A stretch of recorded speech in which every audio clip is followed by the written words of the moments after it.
안녕하세요. 일본청 매뉴얼입니다. 오늘 테슬라 기업 분석 보고서 마지막 편 한번 해보겠습니다. 저번 방송까지 배터리와 배터리 양극재, PQC를 다 한번 훑어봤었죠. 1, 2편을 통해서. 오늘은 최초의 목표를 다시 한번 볼게요. 판매량, 이익률, ASP를 확인했습니다. 그리고 PER 30에서 40을 유지하는 걸로 제가 시나리오를 설정을 했거든요. PER이 30에서 40을 유지하려면 그냥 자동차 회사, 잘 팔리는 자동차 회사로는 부족합니다. PER 30에서 40을 유지하기 위한 조건 한번 볼게요.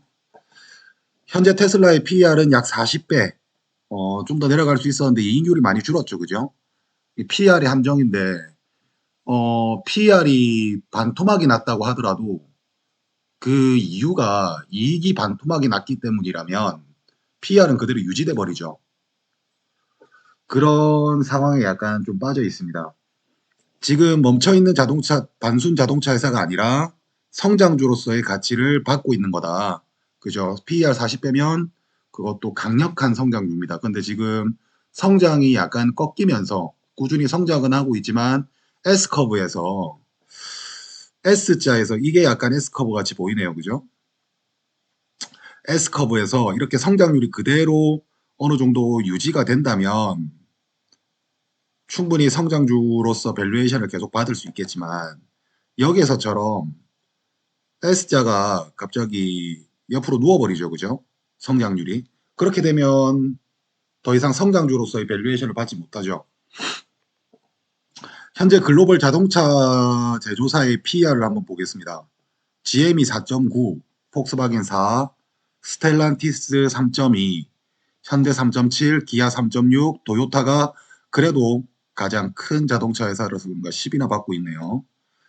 이걸 보면 확실히 조금 지금 테슬라의 PER이 얼마나 높은지를 알 수가 있습니다. 업체마다 다르지만 역사적으로 자동차 제조사는 10배 정도의 PER을 부여받았다. 전기차 침투율이 올라서 약 50%에 가까워지면 앞으로 남의 파이라고 되어 있네요. 남은 파이가 눈에 들어오면서 급격하게 PER 배수가 줄어들 수 있다. 그렇죠.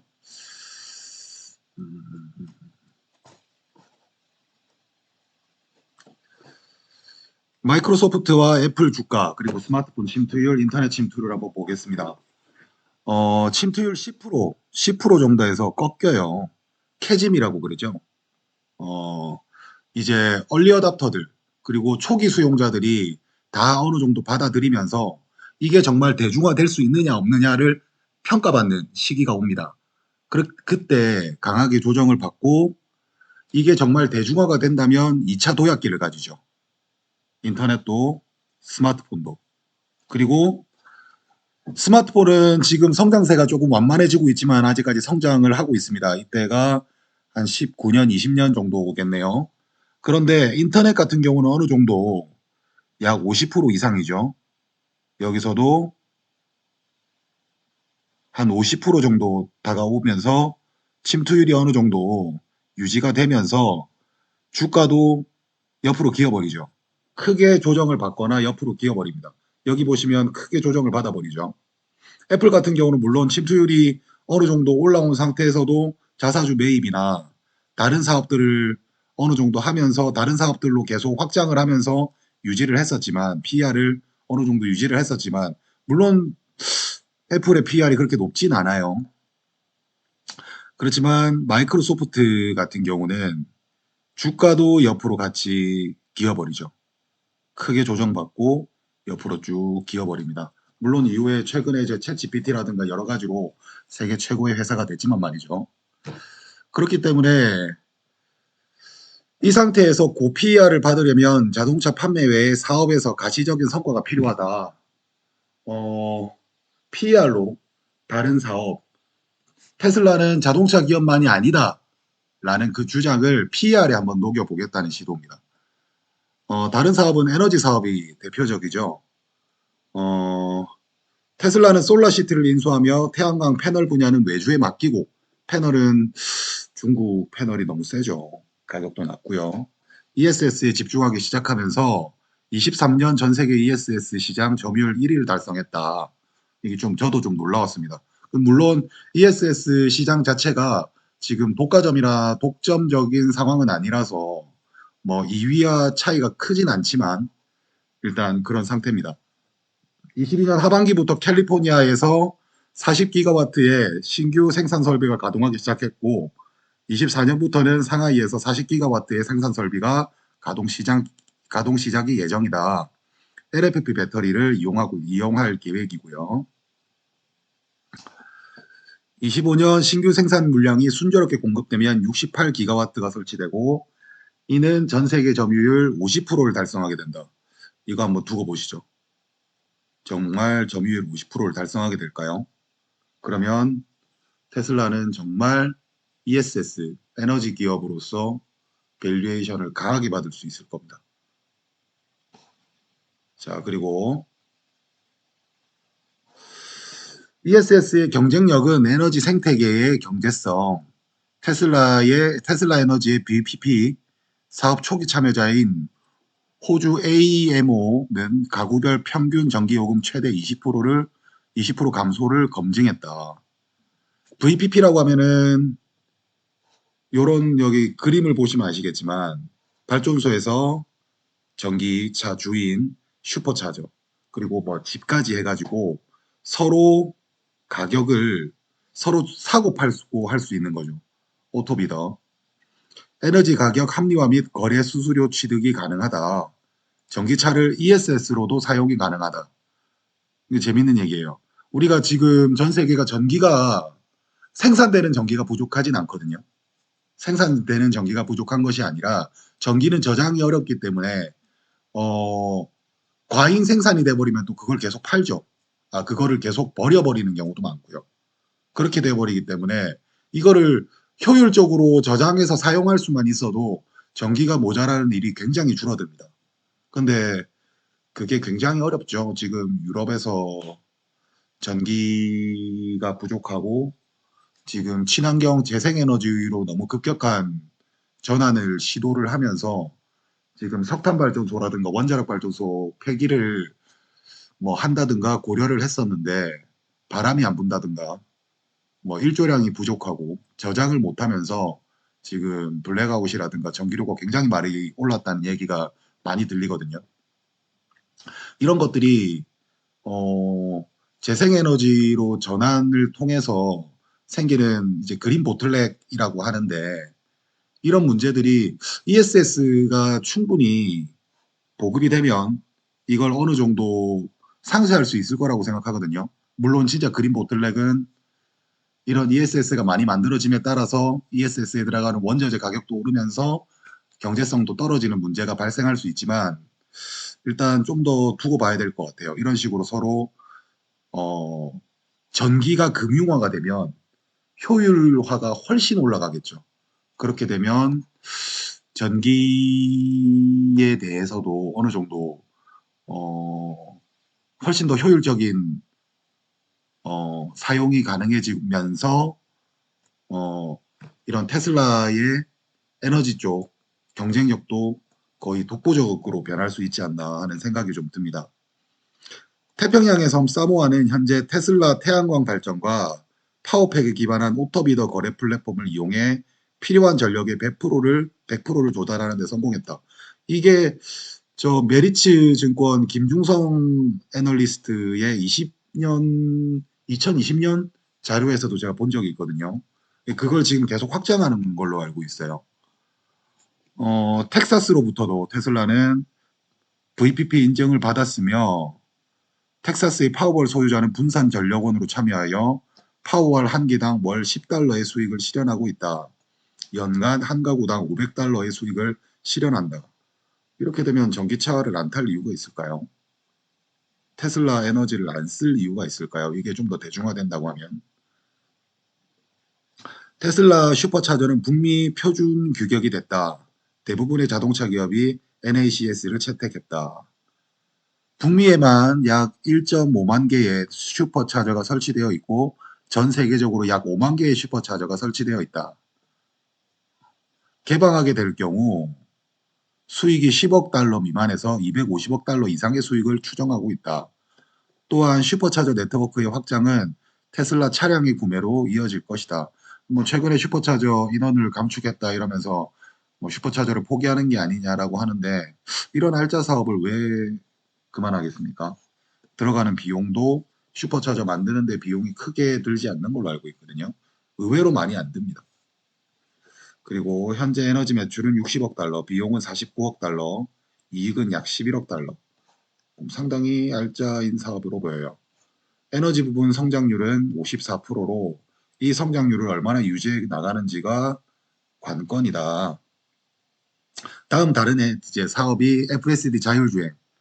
이게 지금 테슬라라는 기업 안에서 이루어지고 있는 것들이죠. 일론 머스크는 23년 2분기 테슬라 실적 발표에서 FSD는 과소평가 받고 있으며 FSD 완성 시 챗 GPT보다 훨씬 큰 충격을 줄 것이라고 발언했다. 완성된다면 그죠? FSD가 되면 차량 마진이 80%가량 될 것이기 때문에 차량 마진을 줄이고 점유율을 높이는 것이 중요하다. 어마어마한 얘기죠. 차량 마진이 80%. 지금 아까 마진율 저번 방송에서였나요? 제가 보여드렸던 것 같은데 지금 제가 이거를 안 적었나요? 지금 보통 뭐 최근에 뭐 내연기관차 현대기아차 같은 애들이 좀 뭐 10% 이렇게 넘어간다 하면서 자랑을 했지만 테슬라도 뭐 한 20% 이렇게 넘어가다가 지금 많이 떨어졌죠. 근데 그때 20% 30%될 때도 이거는 자동차 회사에서 있을 수 없는 점유율이라고 이게 마진율이라고 했었거든요. 근데 이게 80%가 된다. 이건 하드웨어 사업이거든요. 기본적으로 자동차는. 근데 거의 소프트웨어 기업 이상의 수익률을 얘기하고 있죠.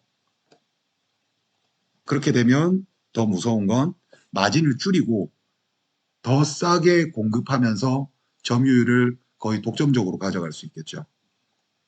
이게 어마어마한 경제적 해자가 될 수 있다는 얘기입니다. 테슬라는 미래 FSD가 가져올 시장 규모를 10조 달러로 예측하고 있다.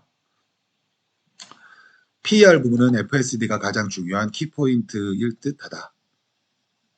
이게 가장 크겠죠. 정말 가시적인 성과를 보여주길 기원합니다.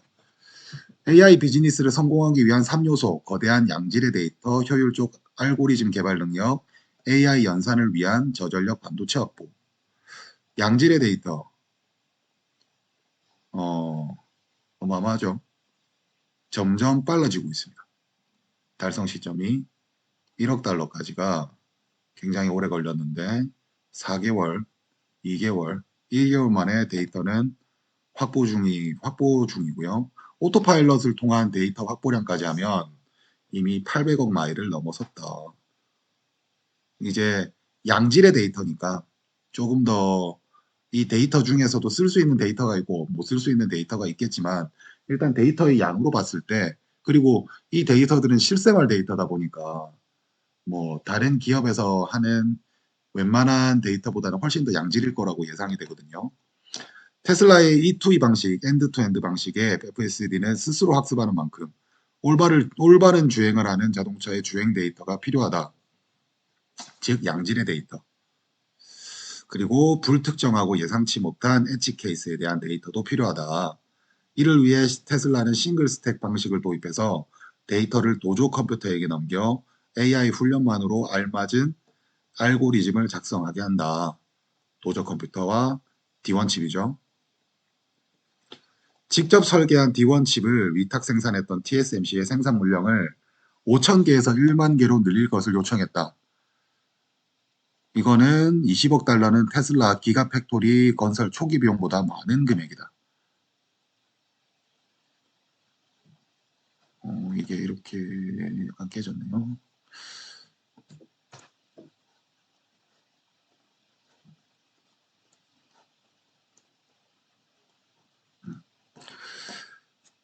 H100 20만 달러가 H100 칩을 1만 개 추가 주문을 했네요. D1 칩이 늘어날수록 저비용 고효율의 결과를 만들어낼 것이다. 아무래도 특화된 칩이니까 그죠?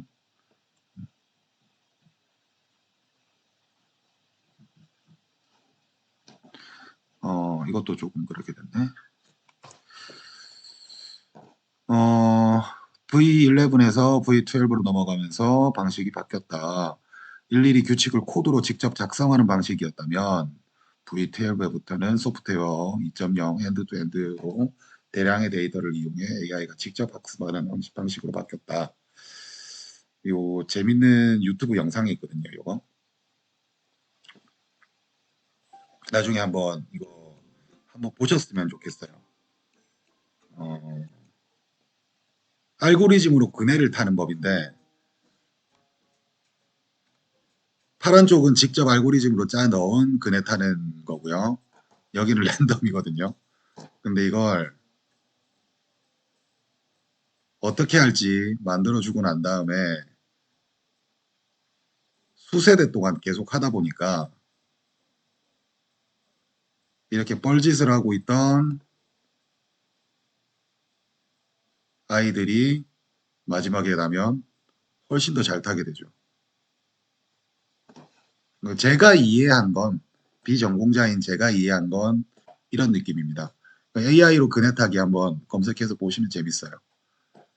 AI 연산을 위한 저전력 반도체 확보 FSD 칩 어, 자동차용 반도체 연산력이 E2E 방식을 감당하기 힘들었기 때문에 E2E 방식이 적용되기 힘들었는데 음, 거기다 테슬라의 차량은 테스트용이 아닌 실제 양산차이기 때문에 반도체를 비싸 좋은 걸 무작정 장착하는 것도 부담이 되죠. 가격이 너무 올라가겠죠, 자동차가.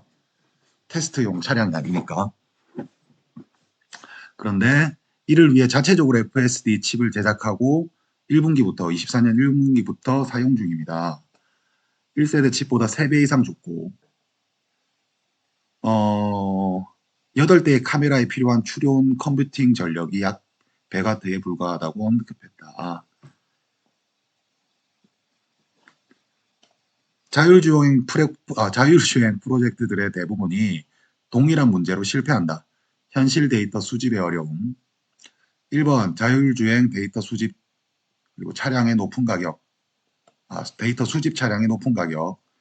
이런 거죠. 웨이모. 차량 내 컴퓨팅 플랫폼 장치의 과다한 전력 사용으로 주행거리 부족. 실제로 크루즈 같은 경우는 그거를 다 돌리면 그 설치된 라이다라든가 이런 컴퓨팅을 다 사용하면 거의 한 몇 킬로 못 가고 뻗어버린다는 얘기도 있었거든요. 그 정도로 전력 사용이 많은 거죠. 수집된 데이터를 보관, 처리할 고성능 데이터 센터의 부족, 엣지, 클라우드 간의 원활한 통신 네트워크 부재, 총체적 난국이네요. 테슬라가 성공적으로 FSD 서비스를 제공하게 된다면 현재 테슬라의 NACS 방식이 미국 전기차 충전의 표준 규격이 된 것처럼 테슬라의 FSD가 자율주행 서비스를 통합하는 것도 가능하다. 자동차 업체들에게 서비스 판매. 만약 2030년 테슬라가 1000만 대 이상의 판매를 달성하고 FSD를 베타를 떼고 성공적으로 런칭을 한다면 현재 테슬라 차량의 누적 판매 대수는 약 800만 대. 이후 꾸준히 30% 성장을 하여 2030년 약 1000만 대 이상의 판매를 한다고 하면 누적 대수는 5천만 대 이상. 이에 50% 차량이 FSD 구독을 한다면 현재 구독률은 약 10%가 안 되거든요. 연간 597억 달러의 소프트웨어 매출이 발생한다. 그러면 매월 199달러 곱하기 12 곱하기 2,500만 대 한번 계산해 볼까요? 199달러 곱하기 12 곱하기 2,500만 대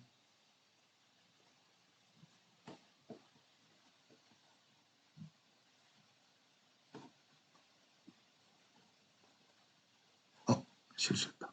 다시 한번 할게요. $199 12 곱하기 2,500만 대를 하면 10억, 100억, 597억 달러인가요? 이게 어마어마하죠, 그죠? 옵티머스 로봇. 테슬라 FSD의 지향점은 제너럴 월드 모델, 현실 세계 AI를 옵티머스를 통해 구현하고 있다. 22년 9월 프로토타입 공개 후 23년 3월 1세대 옵티머스를 발표하고 23년 12월 2세대 옵티머스를 발표하는 이 개발 속도는 놀랍다. 옵티머스를 통한 수익은 함부로 재단할 수 없지만 앞으로 로봇은 인류의 생산성 향상에 크게 기여할 것이다. 일단 간단하게 PR을 담당하는 테슬라 내의 사업들은 훑어봤습니다. 그 외에 일론 머스크 다른 사업들과의 시너지, 예를 들어서 스페이스X 잘하고 있죠. 지금 뭐 테슬라를 좋아하시는 분들은 스타링크가 지금 스페이스X가 얼마나 지금 잘하고 있는지는 다 뭐 어느 정도 트래킹을 하고 계실 텐데, 기존 우주선 팔콘 9이 한 기당 약 50개의 위성을 탑재할 수 있었다면 스타쉽은 한 기당 약 400개가 탑재가 가능합니다. 지금도 압도적인 위성 수를 자랑을 하는데, 이게 스타쉽이 가능해지는 순간 더 빨리 봉이로 늘어나겠죠. 어마어마하게 더 빨리 늘어나겠죠.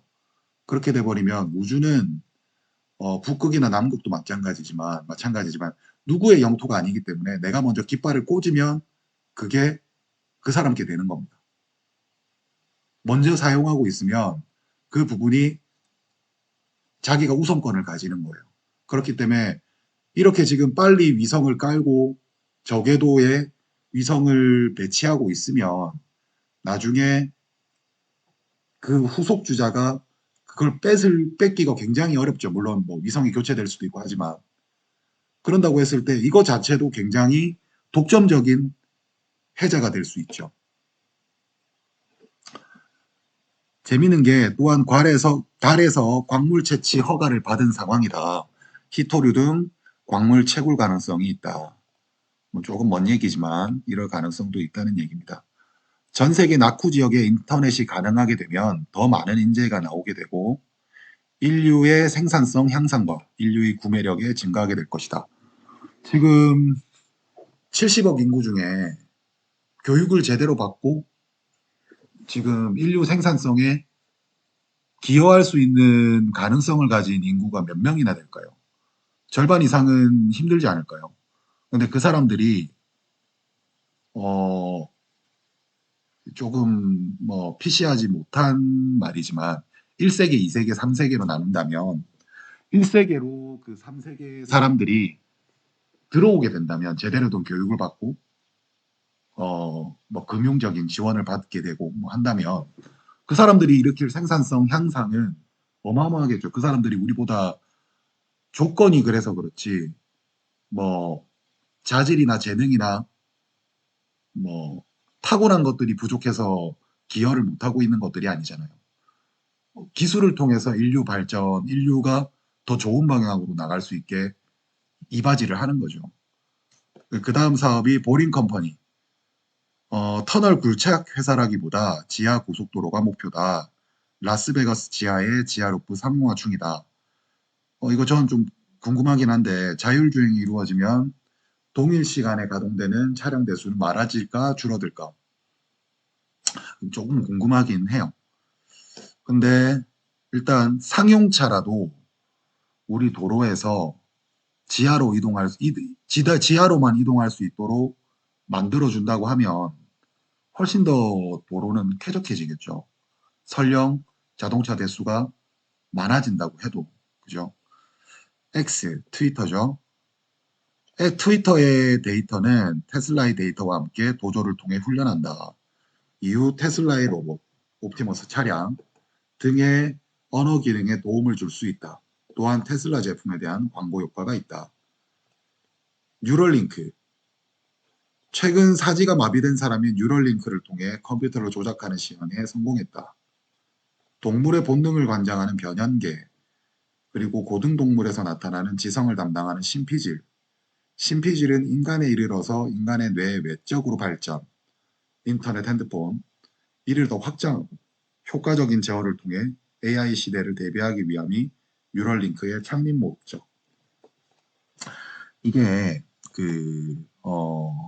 우리가 옛날 10년 전에 뇌과학 책이라든가 진화생물학, 진화심리학 이런 책을 보면 지금은 그런 말 잘 안 쓰는 것 같은데 파충류의 뇌, 포유류의 뇌, 인간의 뇌 이런 얘기를 많이 했었거든요.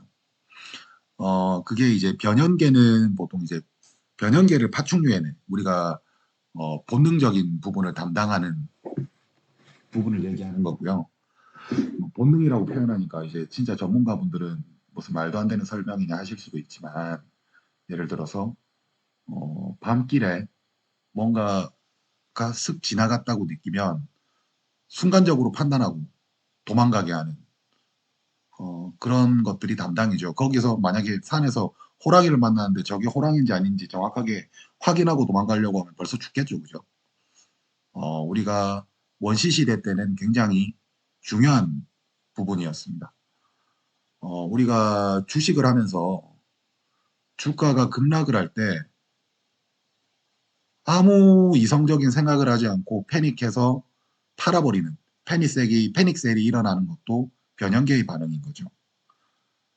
그런데 이제 심피질이라는 부분이 뇌를 둘러싸고 있는 심피질이라는 부분이 포유류부터 생기기 시작하는데 이게 영장류로 들어서면서 더 발전을 합니다.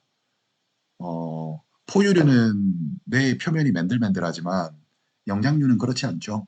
그러면서 울퉁불퉁해지고 골도 구현이 가능해지고 하면서 심피질이 넓어지는데 여기서 우리가 인간이 간단하게 말해서 생각이라든가 사고력이라고 하는 대부분의 역할을 담당하는 것이 구분하고 이성적으로 판단하고 분석하고 하는 부분을 담당하는 게 심피질입니다. 정보를 저장하고. 그런데 우리는 이제 몸 바깥에 이런 것들을 심피지를 확장하기 시작했어요. 책이라거나 요즘에는 휴대전화, 노트북, 서버 등이죠. 어, 이렇게 확장이 되면서 인간은 훨씬 더 많은 정보를 저장하고 우리가 20년 전만 해도 전화번호를 외우고 다녔지만 지금은 아무도 외우지 않죠. 그거를 아무도 두뇌를 쓰지 않으니까 이게 머리가 나빠진다. 라고 기억력이 감퇴된다라고 얘기를 하지만 그걸 꼭 그렇게 얘기할 수 없는 게 우리는 우리 몸 바깥에 제3의 심피질에 정보를 저장하고 있는 겁니다. 문제는 이 제3의 심피질과 점점 더 확장되고 있는 제3의 심피질과 우리 두뇌의 정보 교환이 너무 느리다는 게 문제인 거죠. 우리는 지금 손가락의 속도에 의존하고 있잖아요. 근데 그게 아니라 뉴럴링크를 이 칩을 심음으로 해서 그 속도가 서로 정보를 교환하고 하는 속도가 지금보다 훨씬 더 빨라진다면 저는 조금 오버할 수 있지만 우리 공각기동대 보신 분들은 알겠지만 마지막에 인형사와 쿠사나기 소령인가요? 모토코 소자죠. 소자였던 것 같은데 하여튼 공각기동대 다시 봐야 돼요. 쿠사나기와 인형사가 결합하면서 새로운 종이 탄생했다고 나오는 것처럼 저는 진짜 새로운 종이 탄생할 수 있다고 생각해요. 이거는 약간 문과의 표현입니다. 생물학적으로 그렇다는 게 아니라 어, 이거는 더 이상 그냥 지금까지 인류와는 다른 인류가 생기는 거죠. 정말 그렇게 되면 내가 트위터든 유튜브든 내 블로그든 내가 그때 생각나는 것들을 그때그때 적어 놓은 것들이 그냥 내 뇌에 저장한 내 기억이나 내 지식과 다를 바가 없어지지 않을까 하는 기대를 좀 가지고 있습니다. 일단 이 네 가지의 일론 머스크의 다른 사업들은 어, 이게 테슬라랑 다른 사업이기 때문에 뭐 상관이 없다라고 얘기하실 수도 있지만 이게 뭐 합병될 수도 있는 거고 뭐 그런 걸 떠나서 이 사업들 간의 시너지가 발생할 수 있다고 생각해요. 정말 우리가 배터리 원재료가 스페이스X 때문에 히토류가 진짜 달에서 캐와서 영향을 받을 수 있는 거고요. 스페이스X의 스테인리스 스틸이 사이버 트럭에 도움이 될 수 있는 거고요. 테슬라에서 만든 배터리가 스페이스X의 이 로켓의 스타쉽에 탑재가 되고 있는 것도 사실이고요.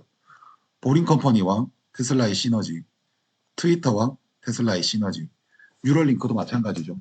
이런 식으로 우리가 생각하지 못하는 경우의 수의 이런 시너지가 발생할 수 있기 때문에 이게 퍼에 영향을 줄 수 있다. 그리고 테슬라를 볼 때 이런 사업들도 생각을 해봐야 된다라고 저는 주장합니다.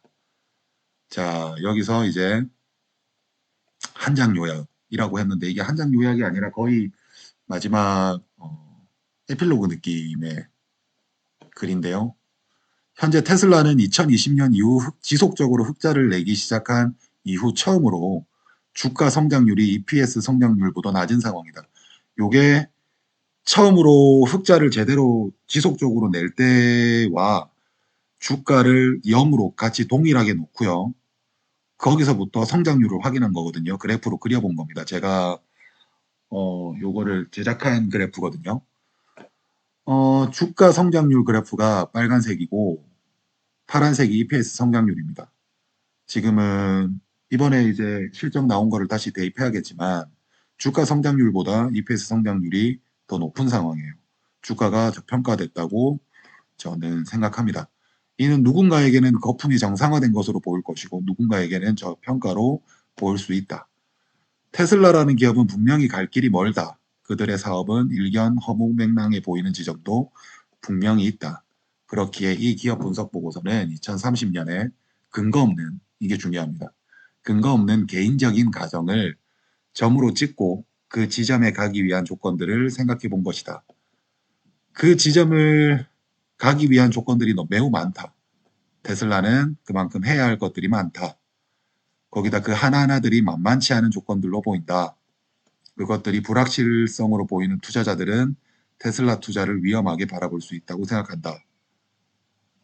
그러나 분명히 테슬라는 그 하나하나를 충실히 대비하고 준비하고 있다. 어떤 결과가 나올지를 따라가 보자. 이로 인해 그러기 위해 이 어렴풋한 지도를 작성하였다. 투자나 할인율을 뛰어넘는 성장률을 보이거나 할인율이 높을 때 효율적인 투자를 통해 다져진 내실로 할인율이 낮아지는 호황 때 더 많은 성장을 해내는 투자처를 찾는 것이 가장 중요하다고 생각한다. 결국 성장. 저는 그래서 흔히들 가치 투자라고 얘기하는 가치 투자도 뭐 어느 한 가지로 특정된 게 아니지만 정확하게 얘기하면 담배꽁초 투자.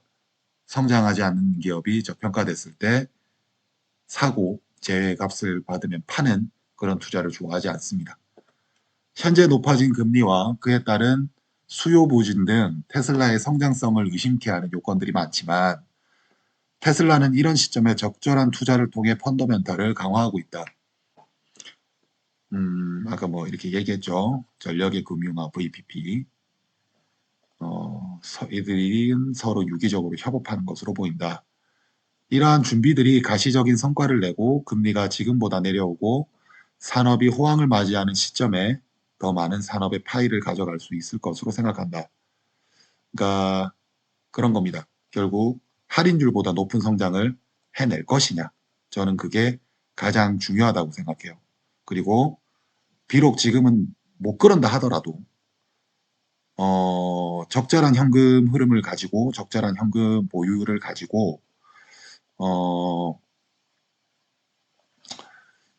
적절한 현금 보유를 가지고 남들이 다 힘들어하는 사이클에 지속적인 투자를 통해서 그거를 나중에 호황이 왔을 때 그거를 대비할 수 있다면 그때 더 많은 파이와 더 많은 수익을 가져갈 수 있는 걸 도모할 수 있다면 저는 그런 기업에 투자하고 싶거든요. 저는 지금 그게 테슬라라고 생각합니다.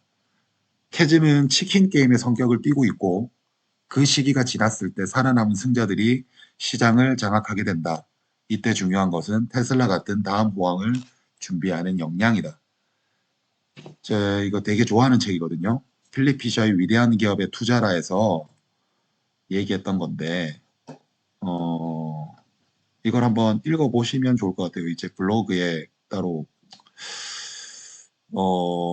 제가 좋아하는 부분, 중요한 부분을 그냥 필사를 해놓긴 했거든요. 나중에 이거 한번 들어가서 보셔도 좋을 것 같고 가장 좋은 건 책 자체를 보는 거죠. 누군가가 이렇게 가공을 한다거나 쉽게 알려드릴게요. 이런 책을 보면 잘못하면 원문과는 다른 본질에 빠져버릴 수가 있어서 여기서 보면 새로운 기술을 개발하고 적용하고 하다 보면 영업이익률이나 어, 영업이익률이나 이익이 줄어들고 새로운 기술에 대한 효과는 미래의 일이니까 사람들이 의심을 가지면서 주가가 떨어질 수 있다. 그런데 그거를 제대로 해내는 기업은 그때가 주식을 살 수 있는 적기다. 뭐 이런 내용이거든요. 저는 그게 지금 테슬라라고 생각한다. 부디 어렴풋한 지도가 이 지도를 보는 사람들에게 미약하게나마 도움이 되면 좋을 것이고 또 이 지도를 통해 앞으로 만들 또 다른 기업들의 지도는 좀 더 선명해졌으면 하는 바람과 함께 글을 마친다. 이렇게 적어봤습니다. 3회에 걸친 테슬라 기업 분석 보고서 읽어보기는 여기서 마치고요. 앞으로 다른 좋은 글들을 읽어보면서 한번 또 영상을 계속 찍어보도록 하겠습니다. 지금까지 감사했습니다.